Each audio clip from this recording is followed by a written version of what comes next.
With the physical horrors of Camorra behind them, a long and arduous journey, possible only with the help of a Xenos guide, lay ahead for the rogue trader and his party. From one strange destination to the next, through unknowable environments, the mere sight of which could drive one to madness. I think it's, by the way, not only physical horrors, also psychological.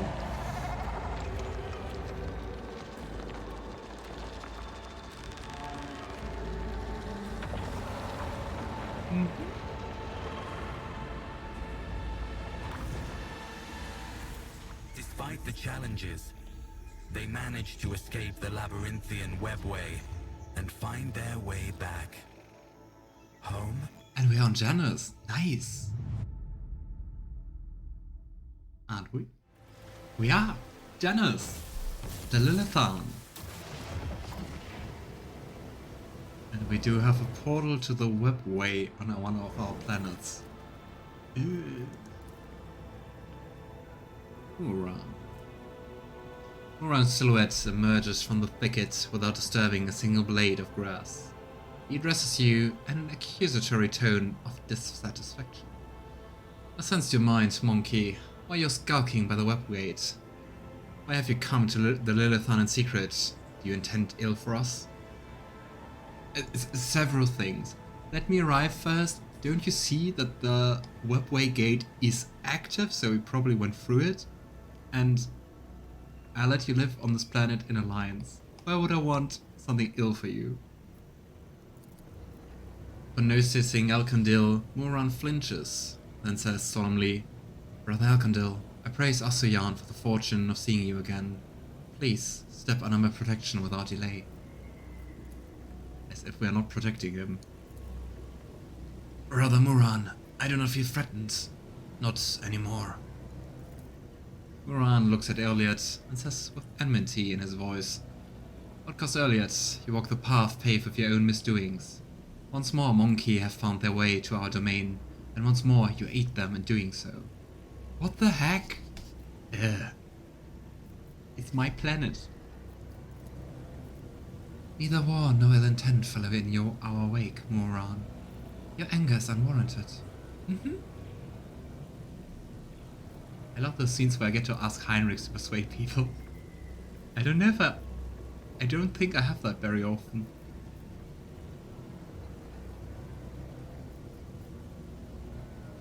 Yrliet, kindly explain to your fellow kinsmen. That sounds like an Abelard thing. Yrliet, kindly explain to your fellow kinsman that there's no reason for him to be fuming. Fuming? Yrliet gives you a confused look, but then nods. Alantak and I have travelled a long way, Muran. She gives you another long look. We were prisoners in Camorra, but followed a webway threat.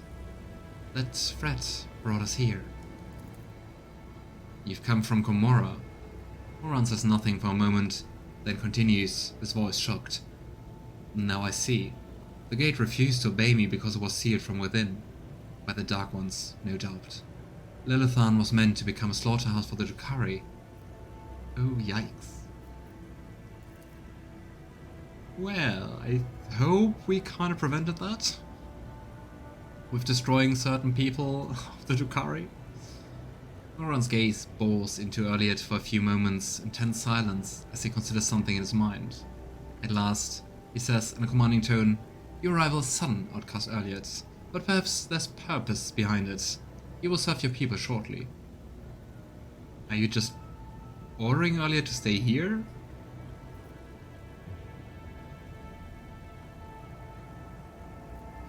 Do you know anything about my abduction? The news of your disappearance has not reached Xenos. My guess is that your close servants decided to conceal this event so as not to beget fear. Probably the wisest choice, actually. So, how are things on Xenos? Lilithan has been charitable to the monkey. It bestows special gifts upon some of your servants. It forges bonds with them. For the first time I see our world so tolerant of your kind.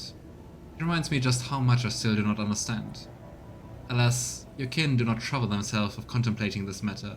They fear those gifted by the Lilithan, they despise them, seek to kill them, and that does not surprise me at all.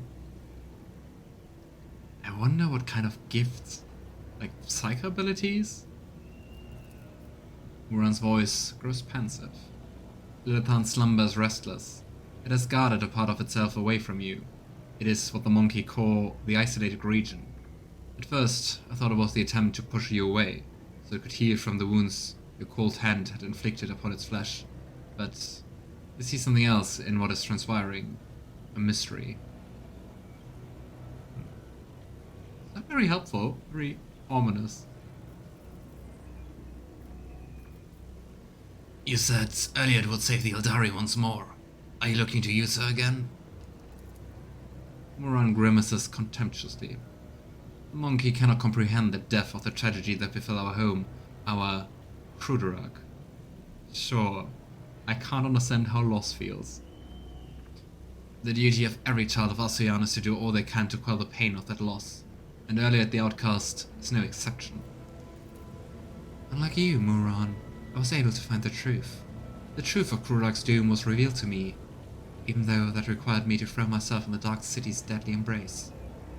Yrliet frowns and looks defiantly into the Farseer's eyes. Is it the fire of our souls not better directed at as worthy deeds than arguing with our kin? Akandil waves his hands in the air, making several gestures of unknown meaning. Muran and Yrliet fall silent sheepishly.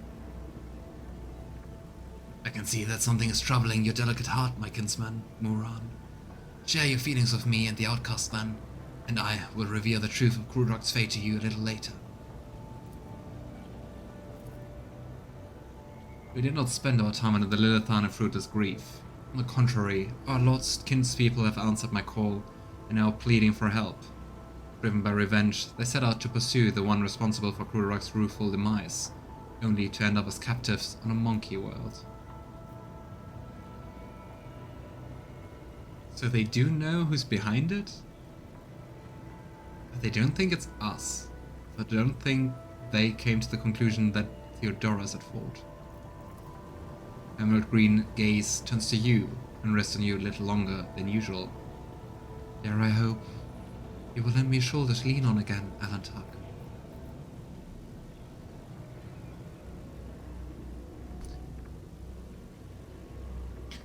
I would like more answers. Currently everything's so cryptic. Who is it? Who do they think is responsible for Kruderag's demise? I can't ask that. Why can't I ask that? That's the most obvious question, isn't it? What world is it? That I know not. All that my visions showed me was an infinitely green sea, a living sea, at the meddling thirst of a hunter who was pursuing the children of Cassia. Outcast, your path is taking you toward the stars again. Find our kinspeople and do not let them perish. So you do not even know where to go, you just send people to go somewhere. Do you even know who was it? I guess not. Yrliet nods silently and leaves it at that, as if she's less interested in Muran's words than in your reaction.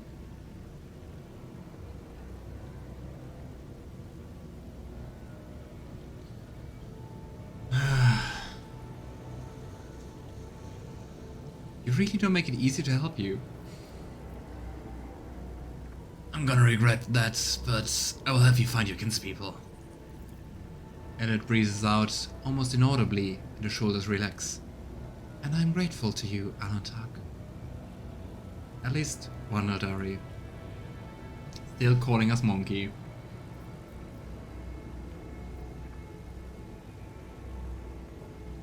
I need a shuttle and some means of contacting the astropathic choir so I can summon my void ship here. We will send instructions to our monkey serf allies, so that they provide you with the means of transportation. Great. You're free to go wherever you wish, but Alcandil stays with us. Muran points at the Farseer rescued. Yeah, I don't know how well this alliance is going. Alcandil nods. I am elated to be once more among those with whom I shared Kuruk's time of bloom, Moran.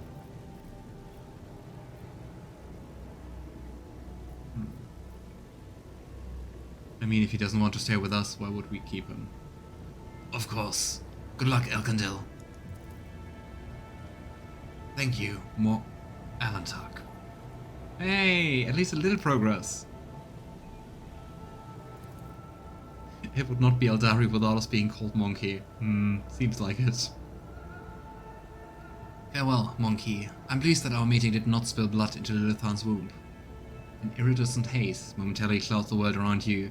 And that moment is all it takes for Moran to vanish behind the veil of his Xeno heresy. Sorcery. Same difference. Oh well.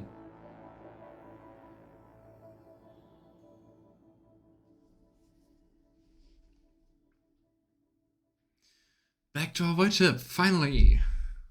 Talk to all of our lost companions. Act 3 was surprisingly short.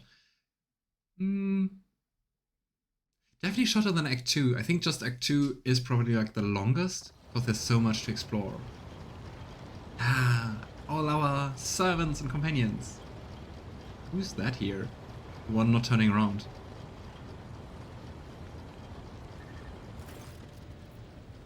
High totem. The high-ranking officers began with genuine happiness.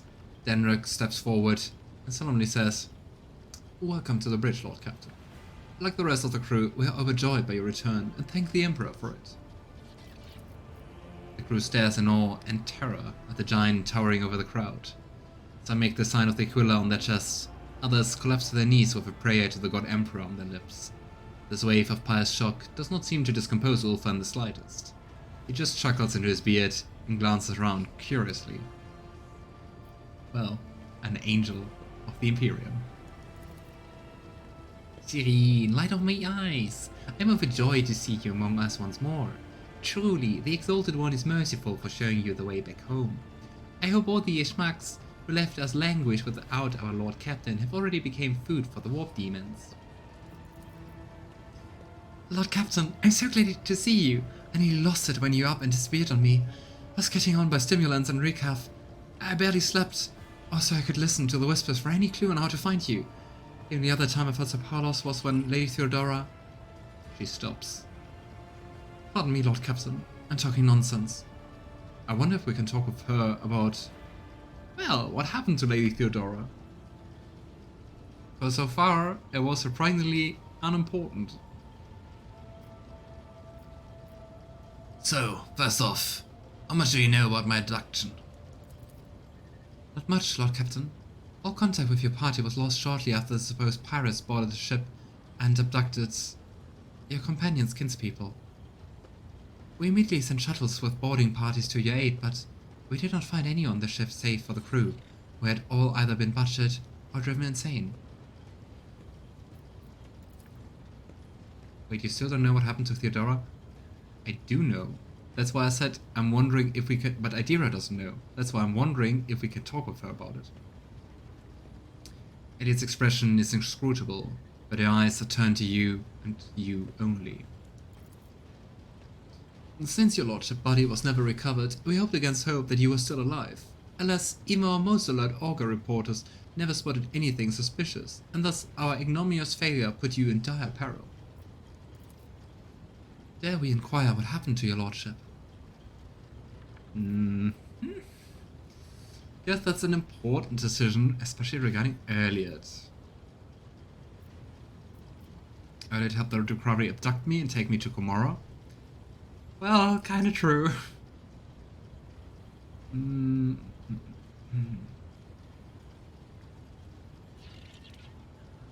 kinda concerned that we can't roll like persuasion or anything on the lie.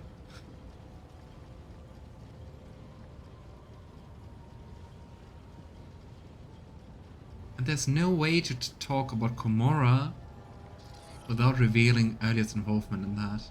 And I think if we do that, he's gonna be lynched.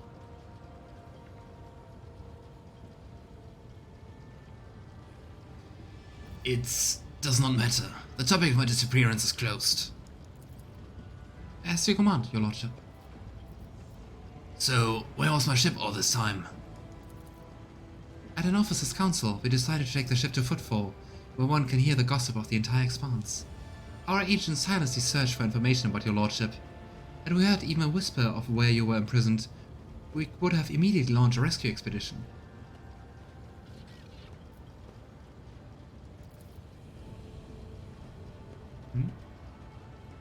Yeah, he should have been told you took the right person along. Yeah, I guess cause if you don't take Argenta to Komorra, I guess you never find out, right? Which is very weird, because it seems so important in the beginning of the game, like the murder of Theodora. While you were away, Lord Captain, we took every effort to find you. That resulted in a number of modifications to the ship that have significantly upgraded it. Thanks to our favorable deal made by the esteemed High Factotum, the ship is now equipped with state-of-the-art auger systems and direction finders from Kiava Gamma.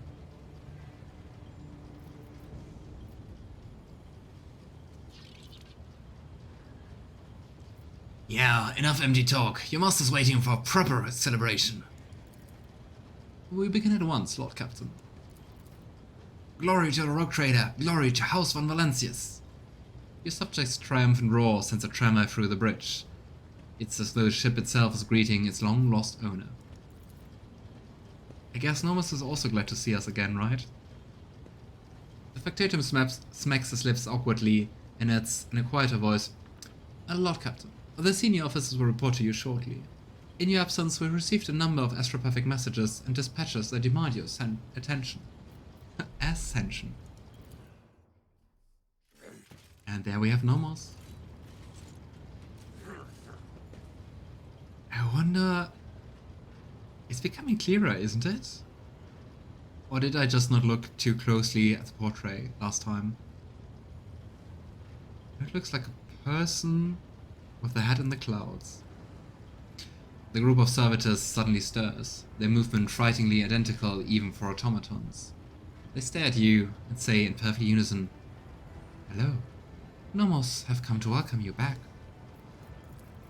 We sense that a great deed has been done, a vivid imprint on existence.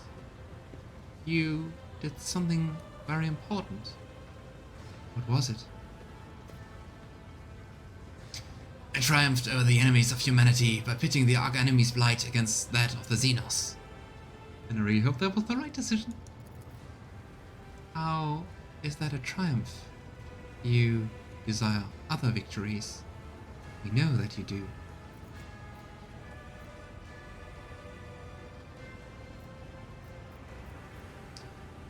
I guess unexpected decisions are unavoidable. Is it cause we talked with Nomos and kinda went to the iconoclast path and now we did a dogmatic decision? Our life is inconsistent. We understand that. The chorus of servitors pauses as if the controlling entity is busy thinking. We must go now. We will come to speak with you later. Another pause follows, so long that the silence becomes more piercing than a scream. Then the servitors finally break it. We felt sadness when we could no longer communicate with you, and we were worried about your fate. It almost feels like a sociopath. I mean, to be fair, lots of people in 40k seem to be like that. One can detect with the naked eye the moment when Nomos leaves the bridge. The servitors stop moving and sink, and slowly shuffle off to their posts. Edward, we need to talk. When we were in Komorra, I allowed myself to get carried away. That place, it affected us all, and... Heinrix takes a breath. Is he going to break up with us? Oh no. What I'm trying to say is, if the Lord Captain believes that overly close contact with an agent of the Inquisition will have a detrimental effect on his reputation and jeopardize his image as the God Emperor's chosen, I will respectfully accept his decision. No, Heinrix, don't do that.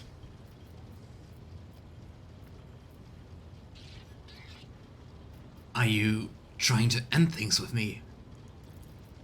No. Heinrix cuts himself off before continuing in a quieter voice. But I am aware that with Komorra behind us, passions have cooled. Heads have cleared. Continuing this may not be what you want. Oh. He's just worrying about what we want? Sad. Of course we want you, Heinrix.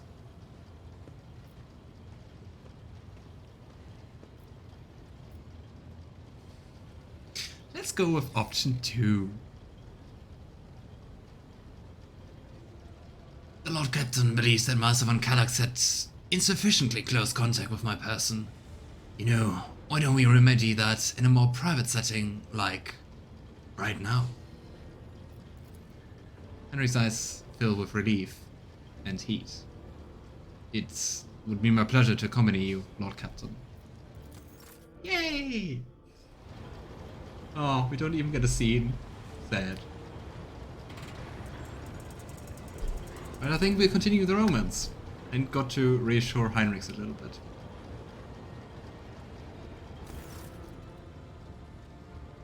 Seriously, not marking the planet on the map is a dick move, Olcat.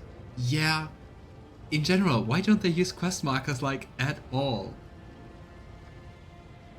Your Lordship, I must report highly compromising information about a member of your retinue, and namely Miss J. Aeldari, who turns out is nothing of the sort but a commoner, a fugitive of the law, and a deserter from the Imperial Guard.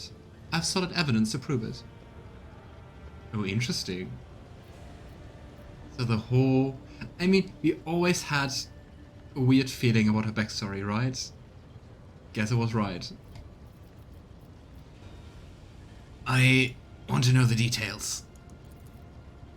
I may have overlooked some nuances, but I have solid evidence that the person who are presently known as Jai Aeldari served in the 19th Ifrit Regiment, and was identified as the perpetrator of numerous instances of theft and smuggling, as well as desertation. And this individual is not of noble birth, but of the lowest origins. So, how did you come to know of this? In your Lordship's absence, the burden of watching over the dynasty's treasury fell upon my shoulders.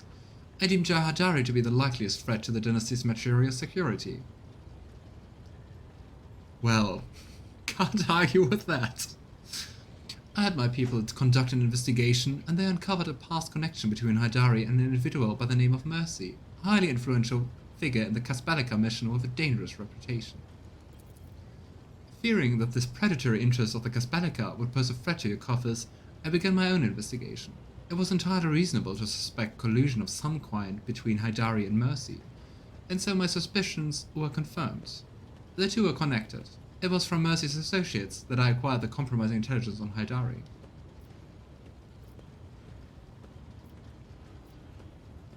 Alright, I wish to see Jai Aeldari. I guess we have something to discuss.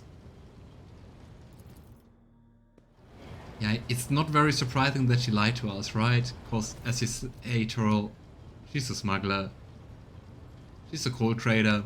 Like, not even a regular smuggler. Except me, did you little wannabe quester? This voice and bearing undergo a stark transformation. Fighting soldier slang cuts through a typical gentle speech. I don't miss a thing, you servants, Edwards. And they're sneaky ass too. They climb up the grog's ass to find out what they want to know. Interesting. But I'm also a little fascinated that not like our... But we do not have a Master of Whispers, do we? Why don't we have a Master of Whispers? Cause I just wanted to say, like, wouldn't it be their, like, task to look for that? I think we need to talk about your past, Jai. Only the scum slings his hook. Their nods at now much paler than rock. Well, your lordship, ask away. I'll tell it like it is. I'm not going to try to wriggle out of it. That was a very, very German well. With a very sigh, Jai gives you a hard stare. So, tell me your real story. So what do you want to hear, Shireen? A children's tale about a beautiful princess. A ballad about a queen of thieves? How about a new story, Shireen? Once upon a time, there was a little girl who lived on a sand-covered lump of rock, and the core of that rock contained untold riches for servants of the Imperium. The girl scraped out those riches with her little hands, breaking her back and coughing up her lungs, on behalf of people who had never clapped eyes upon her, and who would never know her name. She did this every day until she turned 16, and then...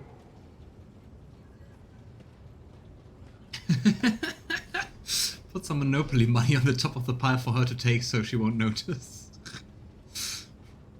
Foolproof plan.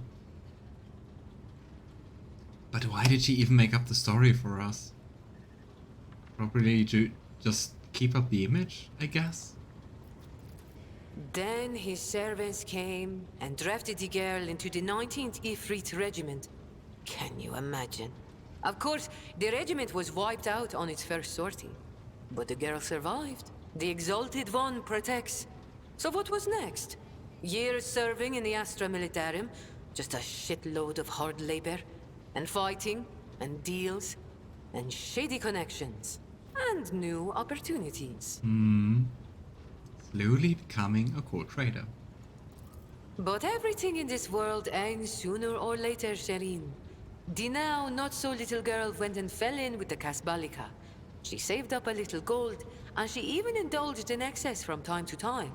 Until living the good life almost cost the little girl her head after her patrons got caught in an internal investigation between the Officio Prefectus and Departamento Munitorum. I know I already mentioned that topic a few times, but I need to once again complain that the only two characters, like the only two companions who betray you or are hostile to you so far, are the only queer ones. Great Jai. So the girl ran as fast as her little legs could carry her, until her eyes and the whims of fortune brought her to the Expanse. A shitty story, all things considered, Shireen.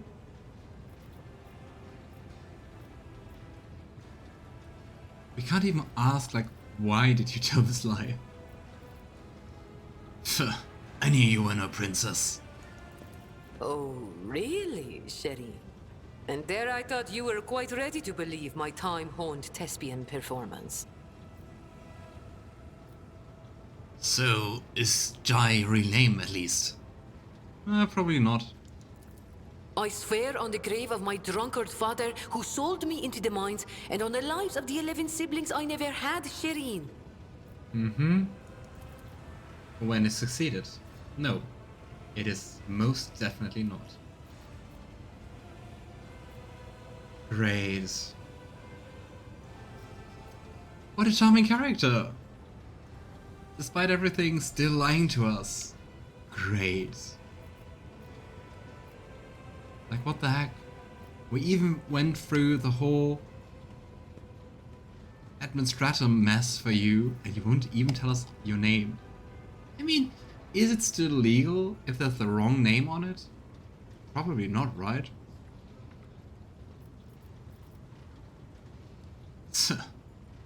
Was there anything you did not lie to me about, Jai?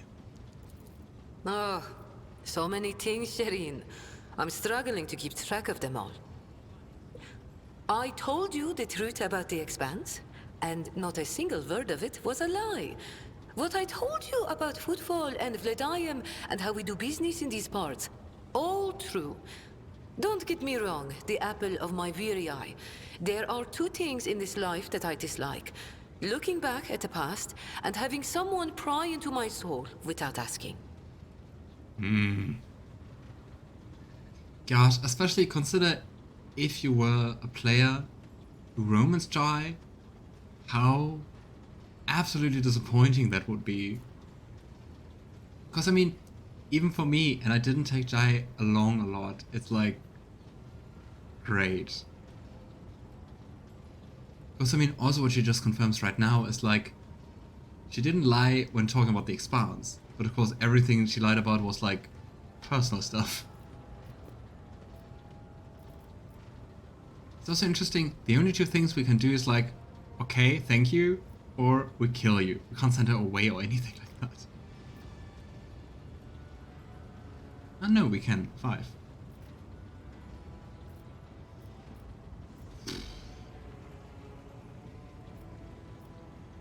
I think in character he would just send her away, like...